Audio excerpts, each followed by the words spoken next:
Gestión de emociones, segunda parte. Las emociones son una parte esencial de nuestra vida y funcionan en interacción constante con nuestro pensamiento y nuestra conducta. Ellas nos ayudan a percibir la realidad presente, pasada y futura de una manera única, a sobrevivir a los peligros preservando nuestra vida y a contribuir a la continuidad de nuestra especie. Sin embargo, cuando las emociones alcanzan una dimensión que hace que deje de ser adaptativa y que, por ello, ya no trabajen en nuestro beneficio, es necesario aprender a gestionarlas, a controlarlas, para vivir en un estado lo más homeostático posible. Christine Neff es profesora adjunta de Desarrollo Humano en la Universidad de Texas, pionera en establecer la autocompasión como campo de estudio. Este libro es una guía detallada para aprender a ejercer la compasión hacia uno mismo. Las personas que se muestran compasivas con sus fracasos y sus imperfecciones disfrutan de un mayor bienestar que aquellas que se juzgan continuamente. En el link tenemos un resumen del libro. Para hablar de emociones y su impacto en la salud, nadie como Mario Alonso Puig. Es médico, especialista en cirugía general y del aparato digestivo y ha ejercido durante 26 años. Ahora, completando su formación, es profesor, escritor y conferencista.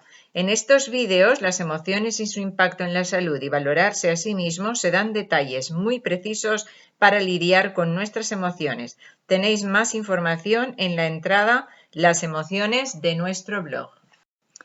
Esta es una entrevista a Daniel Goleman, el autor del libro de la inteligencia emocional. En el vídeo se mencionan las 4 partes fundamentales en la inteligencia emocional. Primera, conciencia de uno mismo, saber lo que sientes, por qué lo sientes, lo que determina sus consecuencias, lo que puedes hacer bien o mal. La segunda parte, gestionarse a uno mismo, ser capaz de cumplir tus metas, ser positivo ante los contratiempos, controlar las emociones perturbadoras para que no te destrocen la vida. El tercer punto, la empatía, entender cómo se sienten los demás. Las personas no lo dicen todo con palabras, sino con el tono de voz, con el lenguaje no verbal. Así que ser capaz de entender eso, ser capaz de entender el punto de vista del otro y así saber qué le pasa a la otra persona. Y por último, manejar bien las relaciones, colaborar, ser bueno en un equipo, resolver conflictos, influenciar a la gente, persuadir, escuchar, en fin, todas esas habilidades sociales. ¿Qué significa ser inteligente emocional con respecto a nuestras emociones? Cada emoción tiene su lugar, cada emoción es un mensaje importante. El problema es cuando las emociones se vuelven más fuertes o están muy fuera de lugar, son inapropiadas o duran demasiado tiempo. Y hablando de emociones, también tenemos que saber que nuestro cerebro tiene 2 hemisferios. El hemisferio derecho controla el lado izquierdo, el oído izquierdo y la parte del ojo izquierdo. Es el cerebro gestal. Recibe información de manera global. Le llamamos cerebro creativo.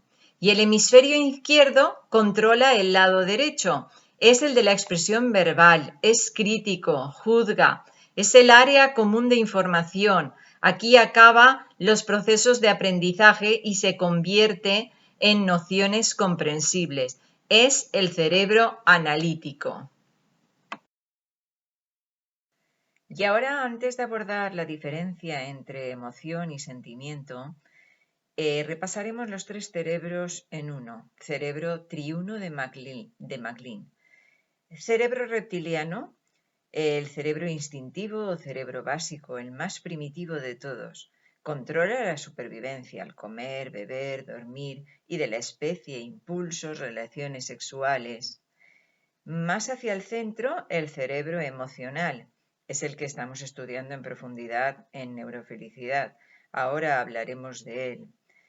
Y finalmente el cerebro cortical, el último que se ha formado, es el que se formó para poder relacionarnos con los demás, entre otros aspectos. En el próximo tema hablaremos en profundidad sobre este aspecto del cortical. Distingamos claramente entre emoción y sentimiento.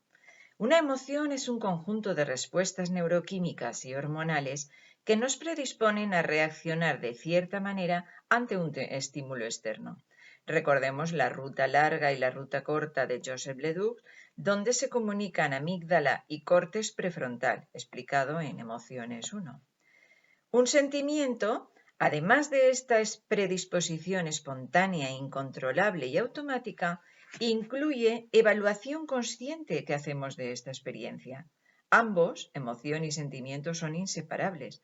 A la práctica, allí donde hay una emoción, hay siempre un sentimiento.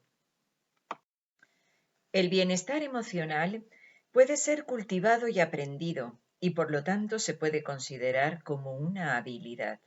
Existen muchas estrategias para manejar las emociones. El principio fundamental es aprender a que las emociones negativas no duren mucho, no hagan mella produciendo sentimientos negativos que nos amarguen la vida. Hay que cultivar la bondad, la atención plena, mindfulness, el amor, la comprensión, la tolerancia. Hay que aprender a dejar de proyectar en los demás lo que no queremos para nosotros mismos. La compasión, la empatía, la amabilidad, la impecabilidad de las palabras nos ayudarán a crear buenos sentimientos y, por ende, una vida más feliz.